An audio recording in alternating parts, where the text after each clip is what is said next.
Dr. Lisa Martinez stepped off the transport shuttle and into the main docking bay of the Galactic Research Station. The artificial gravity felt different from Earth's pull, lighter somehow, making each step feel like she might float away.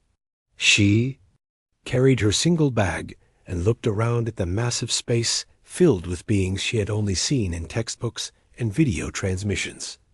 The station was huge, much larger than anything humans had built in space. Curved walls stretched up and disappeared into soft lighting that seemed to come from everywhere and nowhere at once. The air smelled clean but strange, like flowers mixed with something metallic. Lisa took a deep breath and walked toward the reception area where a tall, blue-skinned creature waited for her.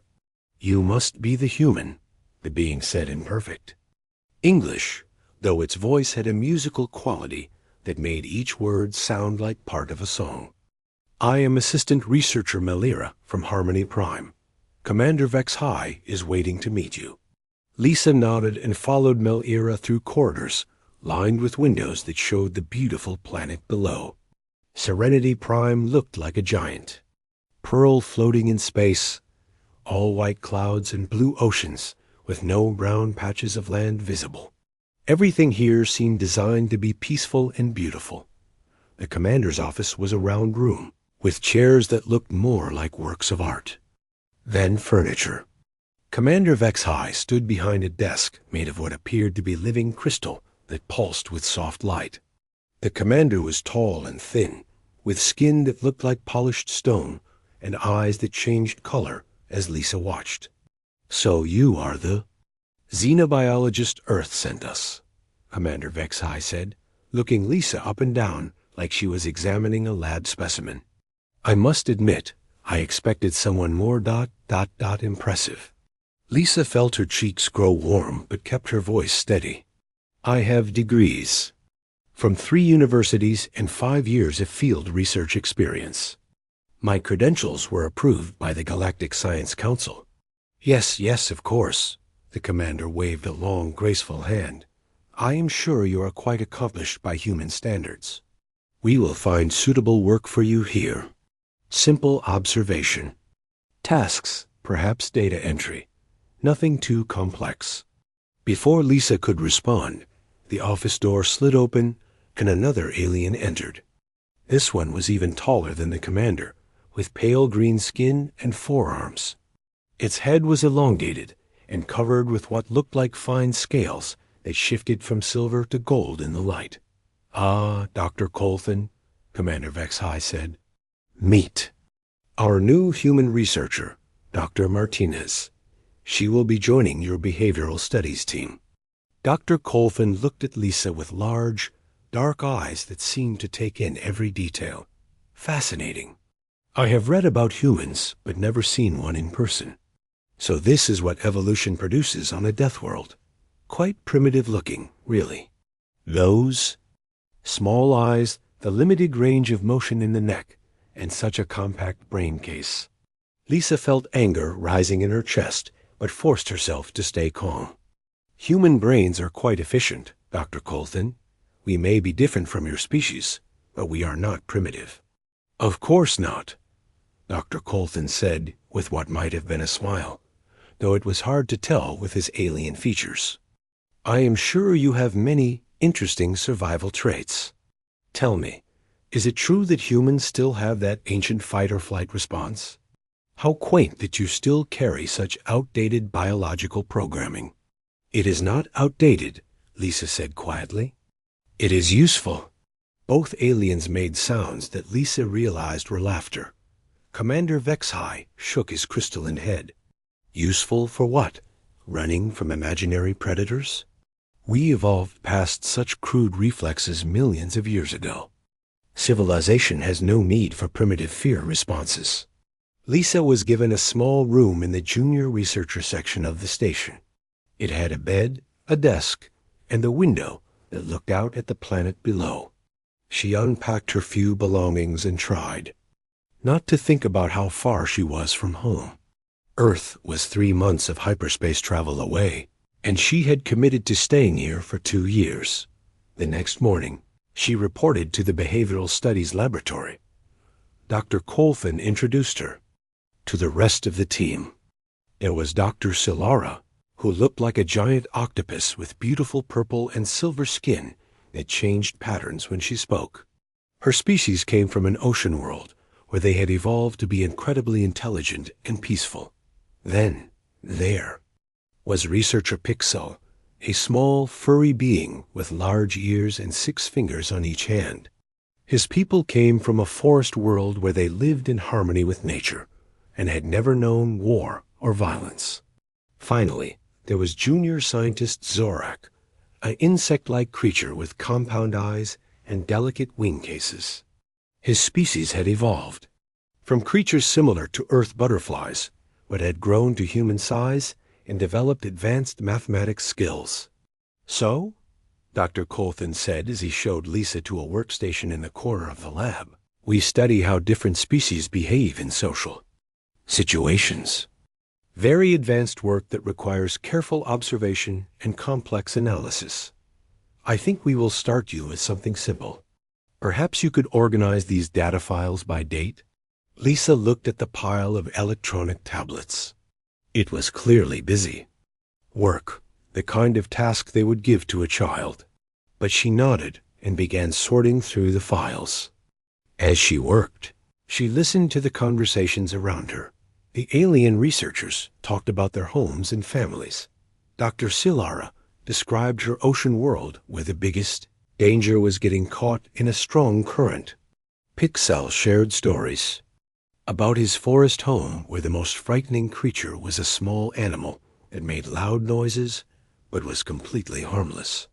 Zorak talked about his garden world where even the weather was controlled to be perfect all the time.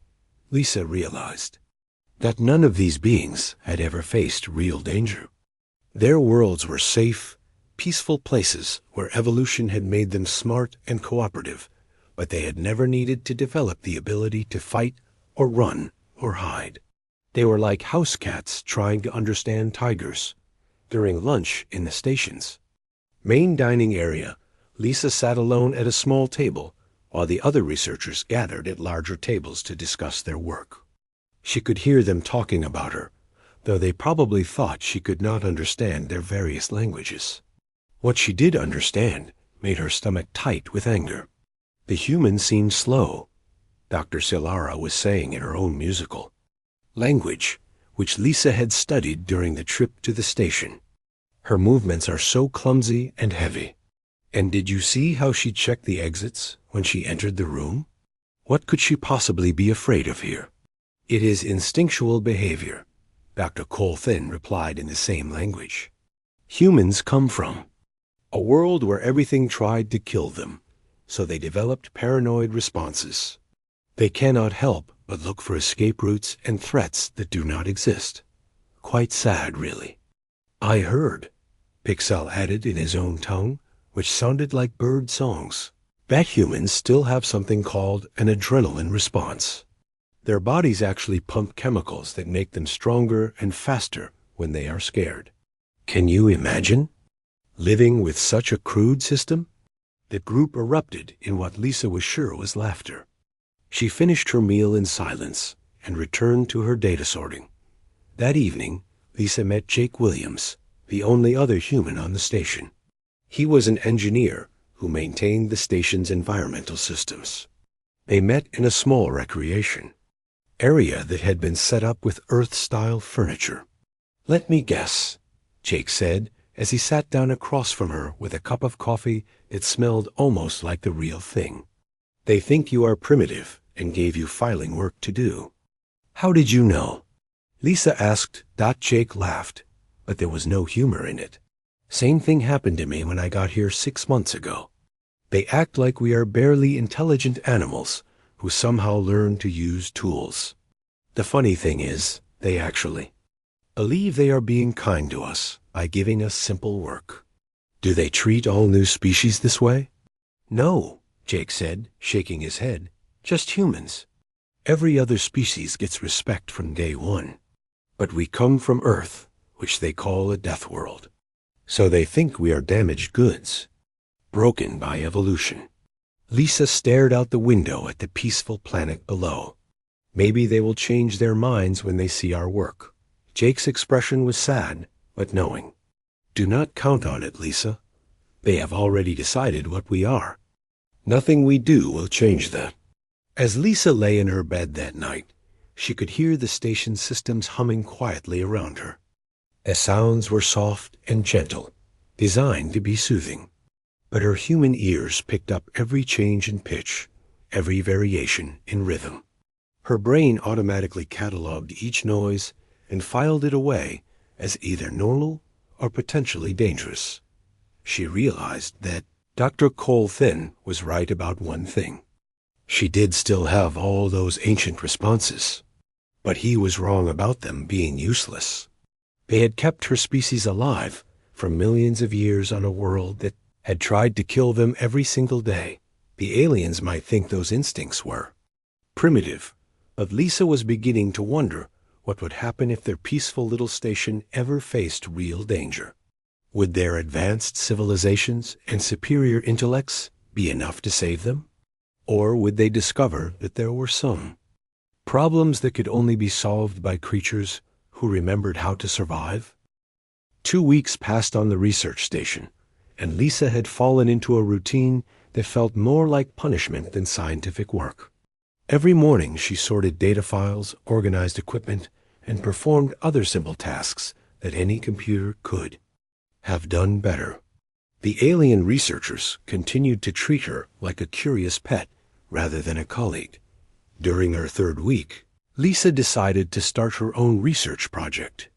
She began studying the alien researchers themselves, watching how they moved, how they reacted to different situations, and how they interacted with each other. What she discovered was both fascinating and troubling. Dr. Solara moved through the laboratory with fluid grace, her tentacles flowing like water as she worked. But Lisa noticed that the octopus-like alien never positioned herself near the exits. In fact, none of the aliens seemed to care about escape routes or defensive positions. They arranged their workstations for comfort and efficiency, never for quick evacuation. When a maintenance alarm went off one day, Lisa watched as the aliens reacted with confusion rather than immediate action. Dr. Cole-Thin actually stood still for several seconds, trying to process what the sound meant before slowly walking toward the nearest information panel. On Earth, that kind of delay could mean death. Lisa started keeping notes on her observations. She wrote about how researcher Pixel would become completely absorbed in his work, unaware of anything happening around him. His large ears could probably hear sounds from across the station, but he never seemed to use them for monitoring his environment. He used his excellent hearing only for communication and music. Junior scientist Zorak was perhaps the most interesting case. His compound eyes could see in almost all directions at once, giving him an enormous field of vision. But Lisa realized he used this ability only to observe his experiments, never to watch for potential threats. The concept of using his natural advantages for protection seemed completely foreign to him. The more Lisa observed, the more she understood that these beings came from worlds where danger simply did not exist. Dr. Silara's ocean planet had no predators larger than her own species, and they had long ago learned to share the seas peacefully. Pixela's forest world was so abundant with food that competition was unnecessary. Zorak's garden planet was artificially maintained to be perfectly safe and comfortable. Their evolution had made them intelligent, cooperative, and peaceful. But it had also left them without the instincts that humans took for granted. They had no concept of situational awareness, no understanding of defensive positioning, and no automatic responses to danger signals. Lisa began writing detailed reports about her observations, hoping to contribute something meaningful to the station's research. She documented how different species had adapted to peaceful environments and theorized about the psychological effects of never experiencing real danger. Her work was thorough and well-researched, drawing on both xenobiology and evolutionary psychology. When she submitted her first report to Dr. Colthan, he barely glanced at it before handing it back. "This is not the kind of work we do here," he said dismissively. "We study advanced behavioral patterns, not primitive survival instincts. Perhaps you could focus on something more suitable to your background." Lisa felt her jaw clench, but kept her voice level. "This research shows important differences in how species develop when they face different evolutionary pressures. It could help us understand why humans and aliens sometimes misunderstand each other. Humans misunderstand us because you are less evolved," Dr. Silara said from across the room, her skin patterns shifting to colors that Lisa had learned indicated amusement. "Your species is still controlled by fear and aggression. We have moved beyond such crude emotions." That afternoon, Lisa took her lunch to a quiet observation deck where she could see Serenity Prime turning slowly below. The planet looked like a perfect jewel, all soft blues and whites, with no harsh edges or dangerous storms visible from space. It was beautiful, but it also looked fragile. Jake found her there, carrying his own meal and looking tired. "Rough day?" he asked as he sat down beside her. "They will not even read my research," Lisa said.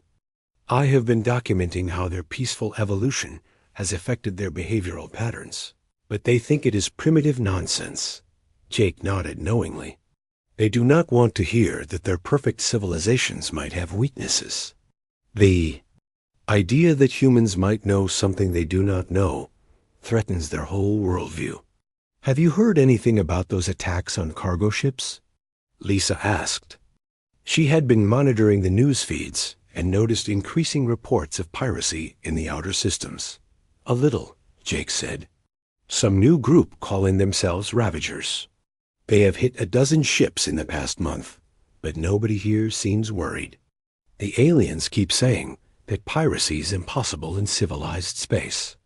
Lisa looked out at the peaceful planet below and felt a chill that had nothing to do with the station's temperature. What if they are wrong?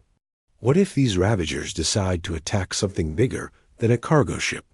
Then we would find out real fast how advanced these peaceful civilizations really are, Jake said grimly.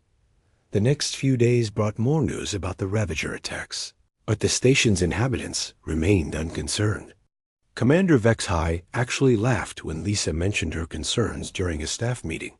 "Dr. Martinez," the commander said, with crystalline chimes that indicated amusement, "you are letting your Deathworld paranoia affect your judgment. Ravagers are nothing more than a few desperate pirates picking on undefended cargo vessels. No organized group would dare attack a major installation like this station. The Galactic Peacekeeping Force would respond within hours." "But what if hours is too long?" Lisa asked. "What if we need to defend ourselves immediately?" The entire room fell silent. Then Dr. Colthan made that sound that passed for laughter among his species. "Defend ourselves? This is a research station, Dr. Martinez, not a military fortress. We are scientists, not warriors. Violence is not the solution to every problem." "Violence is not a solution," Lisa said carefully. "It is sometimes a reality. That requires a response." "How very human," Dr. Silara commented, her skin flashing the colors that indicated superiority and condescension. "You see conflict everywhere because your species cannot imagine any other way of existing. The rest of us have learned to solve problems through cooperation and intelligence." After the meeting, Lisa returned to her workstation, feeling more isolated than ever. She continued her observations, but now she focused on something new. She began studying how the aliens would react if they ever faced real danger. What she found was deeply troubling. During a practice evacuation drill, most of the researchers moved slowly and calmly toward the designated assembly areas. They did not seem to understand that in a real emergency, slow movement could be fatal. When Jake triggered a false alarm, that sounded like a whole breach warning. Several aliens actually stopped to discuss what the sound might mean before taking any action. Lisa realized that these beings had no concept of urgency in the face of danger. Their peaceful evolution had never taught them that sometimes immediate action was the difference between life and death. They were accustomed to having time to think, discuss, and plan their responses to any situation. She also noticed that none of the aliens carried anything that could be used as a weapon. They had no tools designed for self-defense, no emergency equipment for fighting off attackers, and no training in combat of any kind. The station itself had minimal security systems, designed more for keeping unauthorized personnel out than for repelling an armed attack. Lisa started spending her free time with Jake, learning about the station's technical systems. She memorized the layout of the maintenance tunnels, studied the emergency protocols, and familiarized herself with every piece of equipment that might be useful in a crisis. Jake taught her how to access the engineering controls and showed her where backup power systems were located. "You are starting to make me nervous," Jake said one evening as they reviewed the station's defensive capabilities. "Do you really think we might be attacked?" Lisa looked at the star charts showing recent Ravager activity. The attacks were getting closer to their sector, and the pirates were growing bolder with each success. "I think we should be prepared for anything," she said. "These aliens have never faced real predators. They do not know how to recognize danger until it is too late. And you do." Lisa thought about Earth, about the countless species that had tried to hunt her ancestors, about the storms and earthquakes and volcanic eruptions that had shaped human evolution. "Yes," she said quietly, "I do." That night, Lisa lay awake listening to the station systems. The gentle humming that was supposed to be soothing now sounded different to her ears. She could hear the subtle variations that indicated which systems were running normally and which ones were under stress. Her human brain automatically processed every sound, cataloging potential threats and tracking changes in the station's status. She realized that her alien colleagues were right about one thing: she was different from them. Her species had been shaped by millions of years of surviving on a world that constantly tried to kill them. Every human carried the genetic memory of ancestors who had faced predators, natural disasters, and countless other dangers. The attack came without warning on a Tuesday morning, while most of the station was focused on routine research activities. Lisa was organizing data files in the behavioral studies lab when the lights flickered and an unfamiliar vibration ran through the floor. Her human instincts immediately went on high alert, but the alien researchers around her barely noticed. "Did you feel that?" Lisa asked Dr. Colthan, who was examining some samples under a microscope. "Feel what?" He replied without looking up. From his work, before Lisa could answer, the station's communication system crackled to life. "All personnel, this is Commander Vexhigh. We are experiencing some technical difficulties with our navigation systems. Please remain calm and continue with your duties." Lisa felt her heart rate increase. Something in the commander's voice was wrong. It sounded strained, like he was trying very hard to appear calm. She moved to the lab's main window and looked out into space. At first, she saw nothing unusual, just the familiar view of Serenity Prime and the distant stars. Then she spotted them. 5 dark shapes were moving toward the station, too large and angular to be cargo ships or research vessels. They looked like predators, all sharp edges and weapon ports. Lisa's blood turned cold as she realized what they were seeing. "Jake," she whispered into her personal communicator, "are you seeing this?" "I see them." Jake's voice came back tense and worried. 5 ships, unknown configuration. They are not responding to our identification requests." The alien researchers had finally noticed that something was happening. Dr. Silara moved to the window, her tentacles flowing in patterns that Lisa had learned indicated confusion. "What are those vessels? They do not look like any ships in our databases." "They look military," researcher Pixel said, his large ears twitching nervously. But there are no military exercises scheduled in this sector. Lisa felt ancient instincts flooding through her nervous system. Every human sense was screaming danger, but she forced herself to think clearly. "We need to contact the Galactic Peacekeeping Force immediately," she said. "I am sure Commander Vexhai has already done that," Dr. Colthan said calmly. "These ships are probably just lost or experiencing technical problems. There is no reason to panic." 30 seconds later, the first explosions rocked the station. The lights went out for a moment before emergency power kicked in, bathing everything in red light. Alarm sirens began wailing, and the calm voice of the station's computer announced, "Hull breach detected. All personnel report to emergency stations." The alien researchers stood frozen for several precious seconds, trying to process what was happening. Their peaceful minds could not immediately accept that they were under attack. Lisa watched Dr. Silara change colors rapidly, cycling through patterns that indicated complete confusion and disbelief. "This cannot be happening," Dr. Colthan said, his forearms trembling. "We are a research station. We are neutral. No one attacks civilian scientific installations." Lisa was already moving toward the emergency supply cabinet, pulling out breathing masks and emergency beacon transmitters. "It is happening," she said firmly. "We need to get to the evacuation pods right now." But even as she spoke, she could hear the sounds that made her human instincts scream in terror. Metal was being cut. Airlocks were being forced open. Heavy footsteps were echoing through the corridors, accompanied by harsh voices, speaking in a language she did not recognize. "They are boarding the station," Lisa said, her voice barely above a whisper. The alien researchers looked at her like she had just spoken in an ancient tongue. The concept of hostile boarding was so foreign to their experience that they literally could not understand what she meant. "Boarding?" Researcher Pixel asked, his ears turning in different directions as he tried to process the unfamiliar sounds. But why would anyone want to come aboard uninvited? Lisa's communicator crackled with Jake's voice, now filled with fear. "Lisa, they are Ravagers. At least 30 of them have breached the docking bay.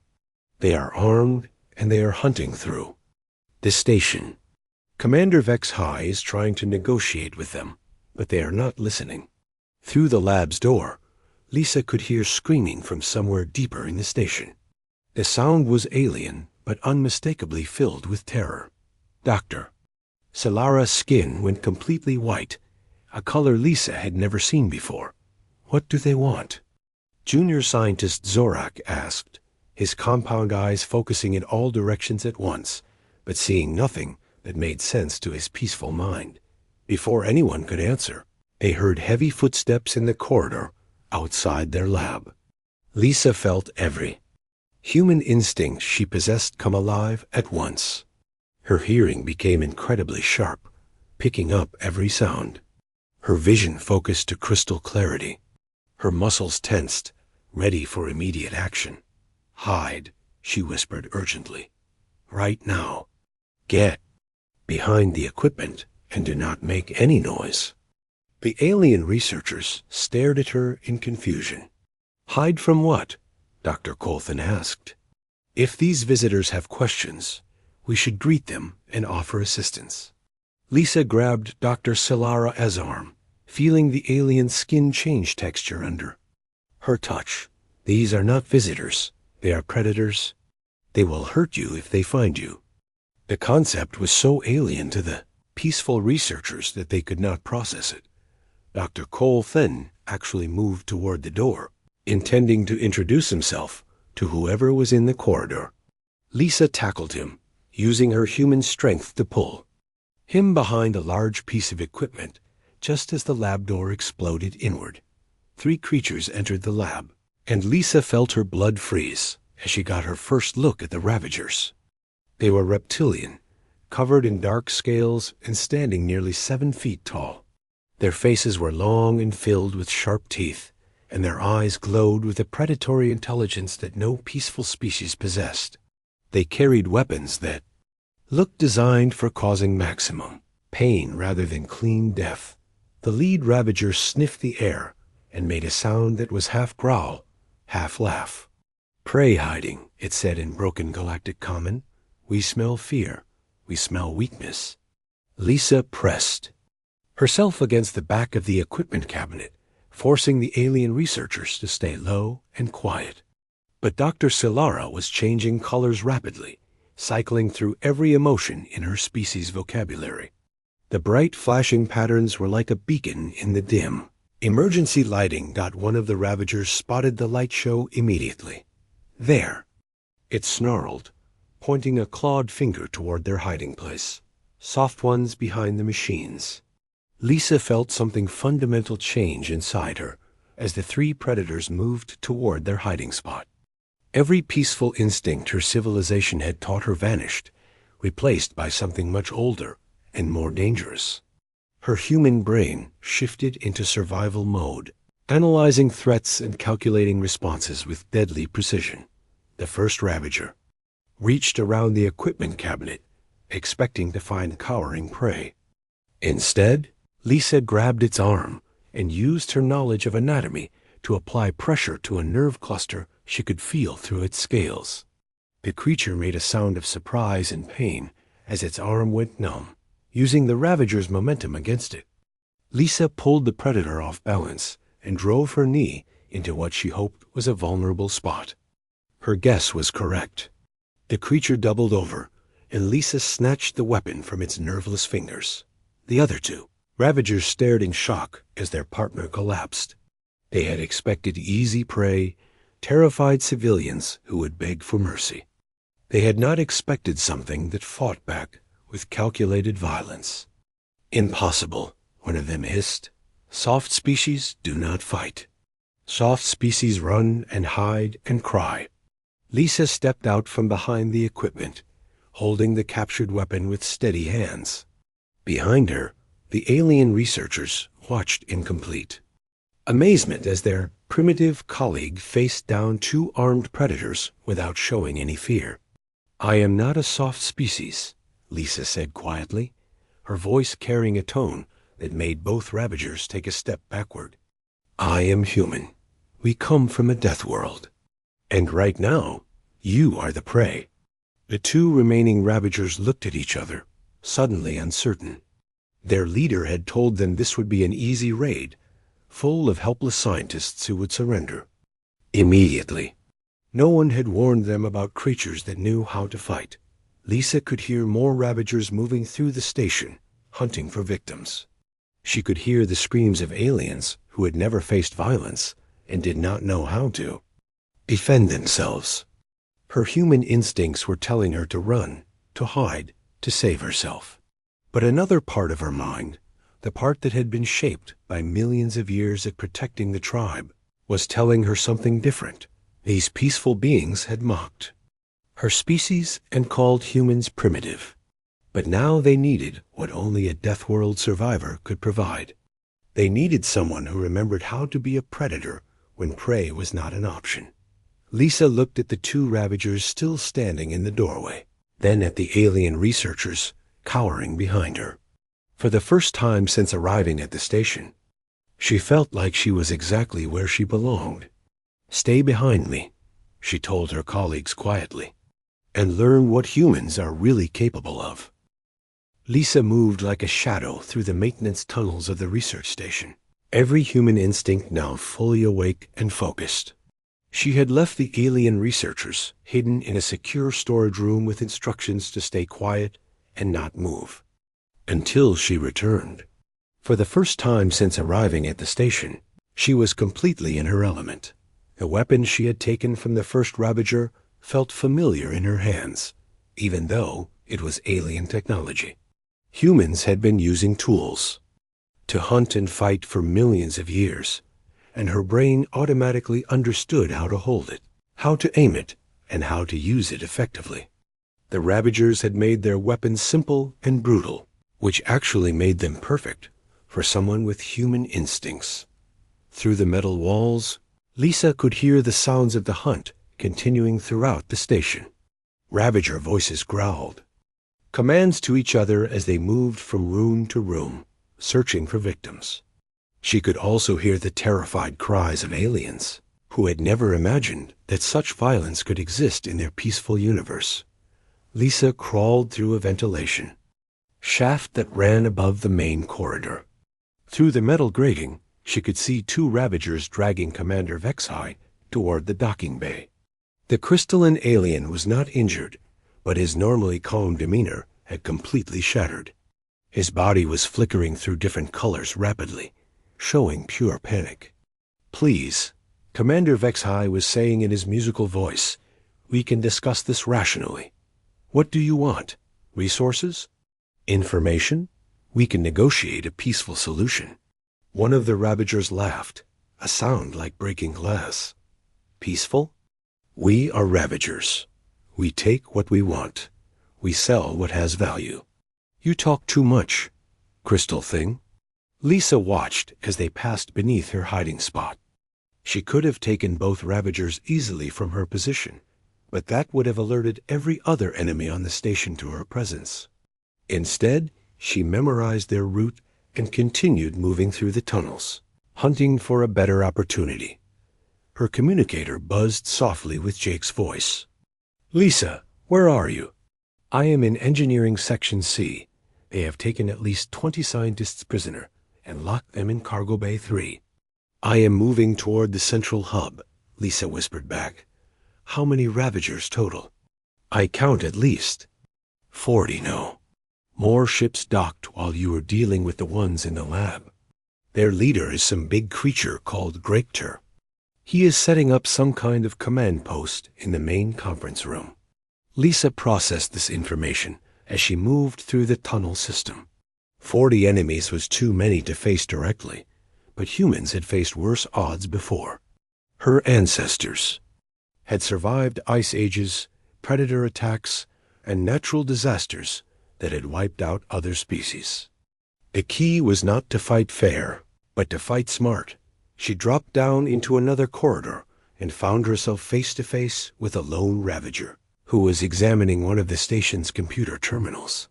The creature was smaller than the others, probably young and inexperienced. It looked up at her with surprise, clearly not expecting to encounter anything more dangerous than a frightened scientist. "You are not where you should be, soft thing," the Ravager growled, reaching for its weapon. Lisa was faster. She had spent her entire life on a world where being slow meant being dead. The Ravager was still reaching for its gun when Lisa's captured. Weapon fired. The creature dropped without making another sound. Lisa quickly searched the body and found 2 more weapons, along with some kind of communication device. She took everything useful and dragged the body into a storage closet where it would not be discovered immediately. Every second of delay she could create would give her more time to even the odds. Moving deeper into the station, Lisa began to understand the Ravager's strategy. They were not just randomly attacking. They were systematically capturing the most valuable scientists and securing key locations like the power core and communication center. This was not mindless violence, but calculated predation. In the central hub, Lisa found a ventilation grate that gave her a perfect view of the main conference room. Through the metal slats, she could see the Ravager leader for the first time.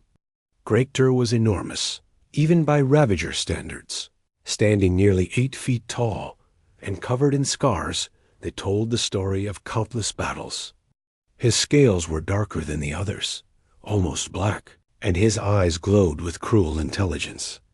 Around him, a dozen alien scientists sat on the floor with their hands bound. Dr. Selara was there, her skin a solid gray color that Lisa recognized as complete terror. Dr. Colfin sat nearby, his forearms shaking as he tried to process what was happening to his peaceful world.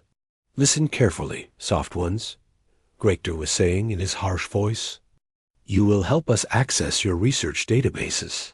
You will give us the locations of other research stations.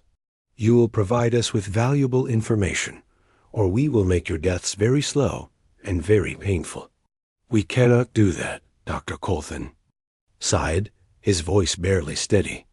Research information is protected by galactic law. We have sworn oaths to protect scientific knowledge. Gregtor laughed, a sound like grinding metal. Your laws mean nothing here. Your oaths mean nothing. You are prey now, and prey does what predators tell them to do. Lisa watched as the Ravager leader moved closer to Dr. Colthan, clearly preparing to make an example of him. Every human instinct screamed at her to act, but she forced herself to wait. She needed to understand the full situation before making her move. You know what I think? Gregtor continued, pulling out a wicked-looking blade. I think you soft. Species have forgotten what fear really means. Let me remind you. That was when Lisa noticed something that changed everything. Jake was there, hidden in the shadows near the room's back entrance. He caught her eye and held up his hands, showing her that he had something attached to his fingers. Lisa realized it was an emergency override device for the station systems. Jake pointed to the room's lighting controls and then to his device. Lisa understood immediately. When the lights went out, she would have a few seconds of advantage over enemies who had never learned to fight in the dark. Lisa positioned herself directly above Gregtor and waited for Jake's signal. Through the grate, she could see the Ravager leader raising his blade toward Dr. Colthan. The alien scientist closed his eyes, clearly expecting to die, while his peaceful mind still could not understand why anyone would want to hurt him.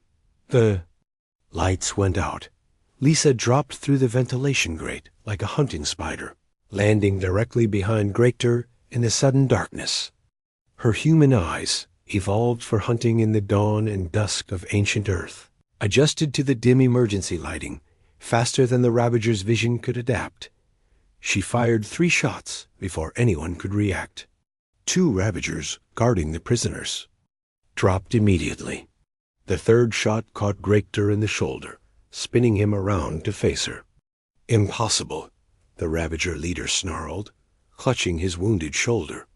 What are you? I told your soldiers already, Lisa said calmly, keeping her weapon trained on him as Jake moved to free the prisoners. I am human. Gregtor's eyes widened as he finally understood what that meant. Deathworld spawn, he whispered. That is right, Lisa replied. And you just made the biggest mistake of your life. You attacked the wrong research station. The alien scientists watched in amazement as their former tormentor, the being who had mocked their primitive colleague, systematically took control of the situation. Dr. Silara's skin began showing colors that Lisa had never seen before, patterns that seemed to indicate something like worship. But Lisa was not finished. Through her communicator, she could hear that Ravagers throughout the station were realizing that something had gone wrong with their easy raid. They were starting to organize search teams to hunt for whoever was disrupting their operation. Jake, she said quietly, how long until the peacekeeping force arrives? At least 3 hours, he replied as he finished cutting the prisoners' bonds. Lisa looked at the terrified alien scientists, then at Gregtor, who was still bleeding from his shoulder wound. 3 hours was a long time to keep 40 armed predators at bay, but humans had held out against worse odds before. Then we hold the station, she said simply. Dr. Colthan, Dr. Silara, all of you need to get to the most secure location on this station and stay there. Jake and I will deal with the rest of the Ravagers. Deal with them how? Dr. Colthan asked, still not understanding what Lisa was capable of. Lisa looked at the captured Ravager leader, then at the alien scientists who had spent weeks mocking her primitive instincts. The same way my species has always dealt with predators, she said. We become the bigger predator. As if summoned by her words, angry Ravager voices could be heard approaching the conference room from multiple directions. Lisa checked her weapons and smiled grimly. For the first time since leaving Earth, she felt completely at home. The final battle for the research station began in the central hub, where Lisa had taken her stand with a captured Ravager leader as her prisoner. Jake had evacuated all the alien scientists to the most secure section of the station, leaving Lisa alone to face the remaining 38 Ravagers who were now hunting for her. Greater sat against the wall, his shoulder still bleeding, watching Lisa with a mixture of rage and something that might have been respect. "You cannot win," he growled. "There are too many of us. Surrender now and I will make your death quick." Lisa checked her weapons and smiled coldly.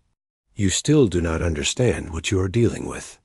On my world, humans survived by being smarter, faster, and more dangerous than everything that tried to kill us. You are just another predator that needs to be put down." Through the station's communication system, she could hear the Ravagers coordinating their search. They were moving through the corridors in groups of 4, checking every room systematically. But they were hunting like pack animals, used to overwhelming prey through numbers and fear. They had never faced something that knew how to hunt them back. Lisa moved through the station like a ghost, using the maintenance tunnels and ventilation shafts to stay ahead of the search teams. Her human senses, sharpened by adrenaline and millions of years of evolution, allowed her to track the Ravagers' movements by sound alone. She could hear their heavy footsteps, their harsh breathing, and their growled communications from dozens of meters away. The first group she ambushed was checking the research laboratories. Lisa waited until they had entered Dr. Colfen's lab, then sealed the doors remotely using Jake's engineering codes. Trapped in an unfamiliar room with no exit, the 4 Ravagers panicked. They began firing their weapons wildly, damaging equipment, and creating chaos. Lisa used their confusion to her advantage. She dropped through a ceiling panel behind them and took out 2 Ravagers before the others realized she was there. The remaining 2 spun around to face her, but they were fighting in close quarters against someone who had been raised on stories of human ancestors, hunting in caves and forests. Within minutes, the lab was silent again. The second group was patrolling the dining area when Lisa struck. She had spent the previous hour studying the station's environmental controls, learning which systems she could manipulate to create advantages. When the Ravagers entered the dining hall, Lisa cut the artificial gravity in that section. The Ravagers floated helplessly in the air, completely disoriented by the loss of gravity. Lisa, who had trained for zero-gravity combat during her space travel certification, moved through the weightless environment like she had been born to it. She eliminated all 4 enemies before restoring gravity and moving on to her next target. Word of these attacks spread through the remaining Ravager forces, and Lisa could hear the fear creeping into their voices.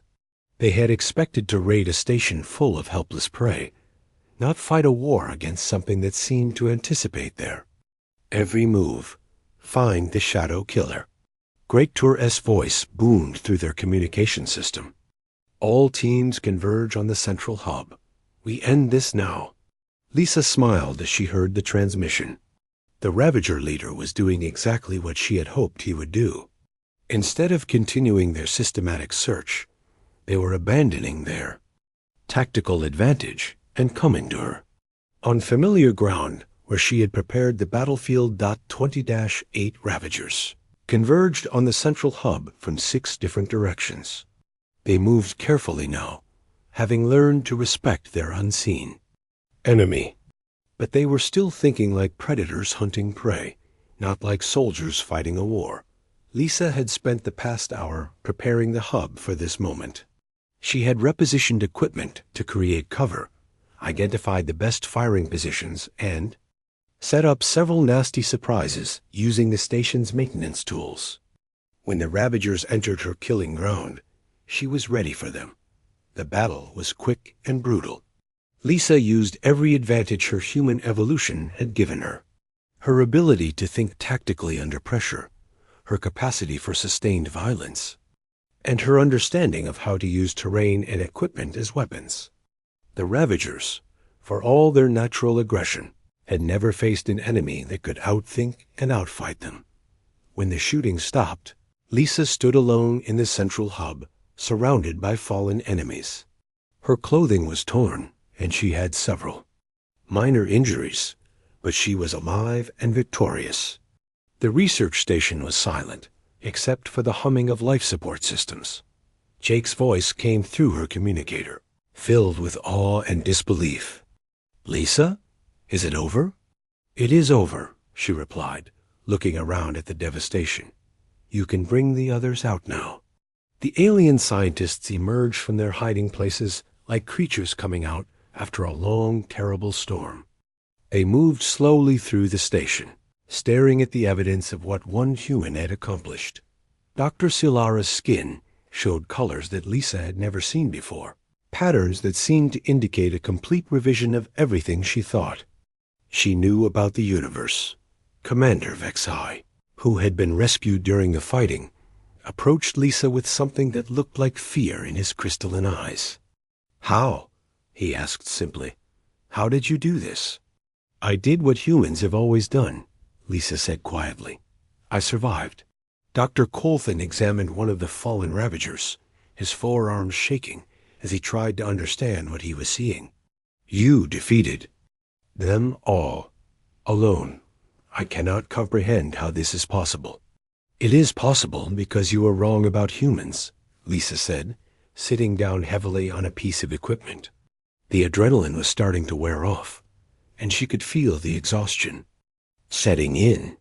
"You called us primitive because we still have instincts for violence and survival. But those instincts are not primitive. They are what kept my species alive long enough to reach the stars."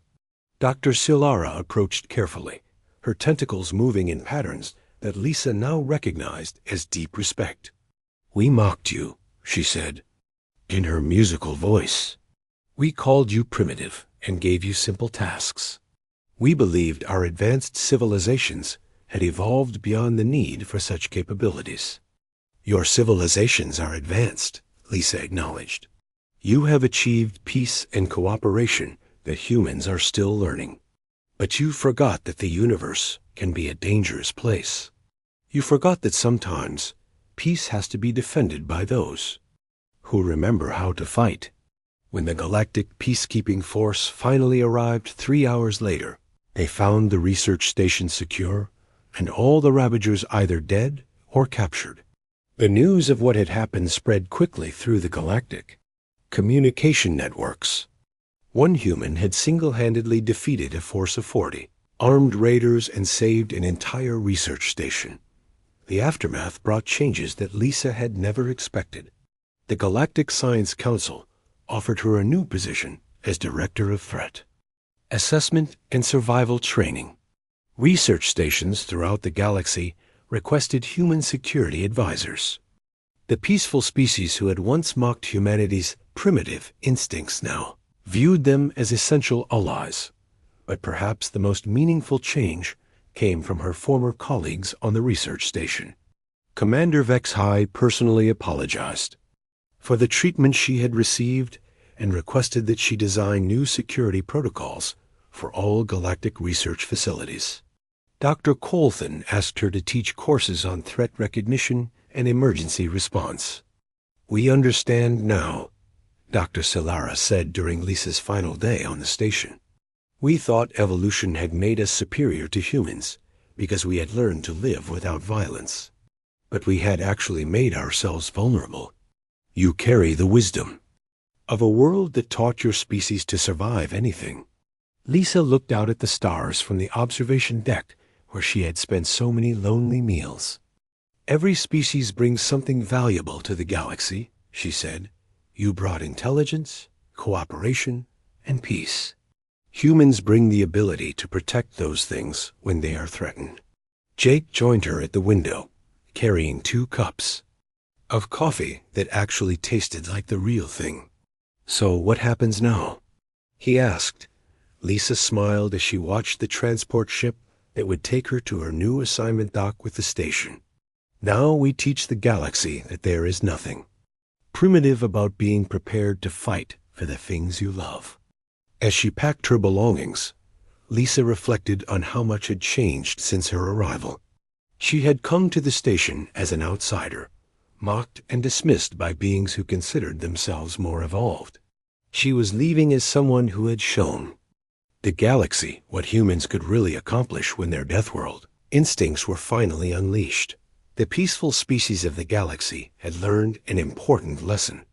In a universe full of dangers, the most valuable allies might be the ones who still remembered how to be dangerous themselves.